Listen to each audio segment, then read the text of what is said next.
Mission Toba est une attraction, une nouveauté de l'année 2011. Vulcania, comme tous les parcs d'attractions, se doit de marquer chaque année dans son catalogue nouveauté.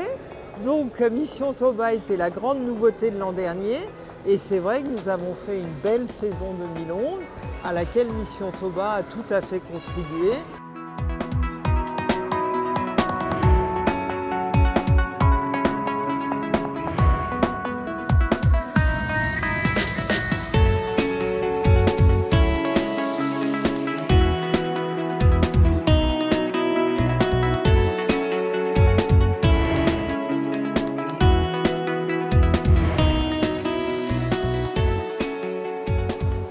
On est plus acteur, on se sent plus pris dans le film, comme si on y était, et avec la sensation de mouvement, que dans le cinéma traditionnel, on est assis, on ne bouge pas, et là c'est plus agréable en fait. Les modules, les capsules, ben, ça bouge et ça fait 3D et ça bouge en plus.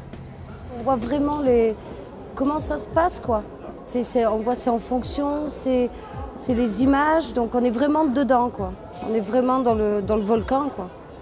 C'est plus réaliste que le cinéma, il y avait plus d'effets. Quand on est dans le ciel, on a vraiment l'impression de naviguer et de voir avancer sur l'écran.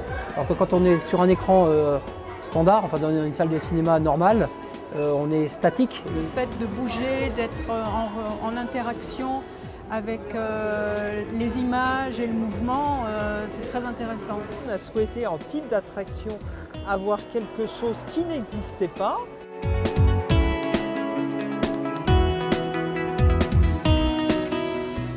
C'est-à-dire une projection à 180 degrés, donc avec vraiment l'impression pour les visiteurs d'être englobés dans le film, et des vaisseaux dynamiques, mais vaisseaux dynamiques dont nous souhaitions, compte tenu du thème, qu'ils donnent une impression de survol et non pas une impression de vaisseaux agités par les explosions, par exemple, qu'on a déjà ailleurs.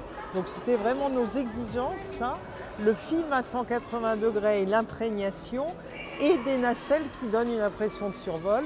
Et nous sommes tout à fait satisfaits sur ces deux points qui étaient les points clés de la prestation de nos fournisseurs. Bien évidemment, on les essaie même à différents stades.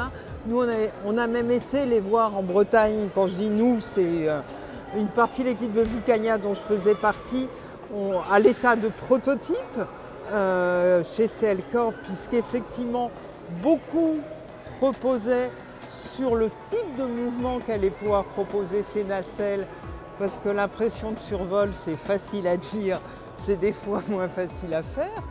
Donc on a vraiment voulu aller voir en amont si ça répondait à nos exigences. Une fois de plus, en type de mouvement, il y a une autre exigence qui est très forte pour nous sur un parc comme celui-là, c'est la sécurité. Et donc c'était vraiment les deux problématiques qu'on avait en tête quand on est allé dans cette visite-là. On a été tout à fait rassurés et après, bien sûr, le travail a continué.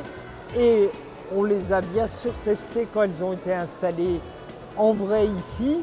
Et je dirais, enfin, moi, je dois remonter dessus quand même une dizaine de fois par saison. Donc je connais bien l'attraction. Nous, pour chaque attraction, on se repose les questions qu'on s'est posées sur celle-là, c'est d'avoir des choses nouvelles dans leur forme.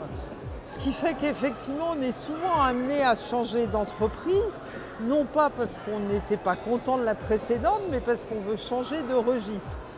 C'est vrai ça dans un certain nombre de domaines, dans des domaines comme ceux de CL Corporation qui sont, je dirais, plutôt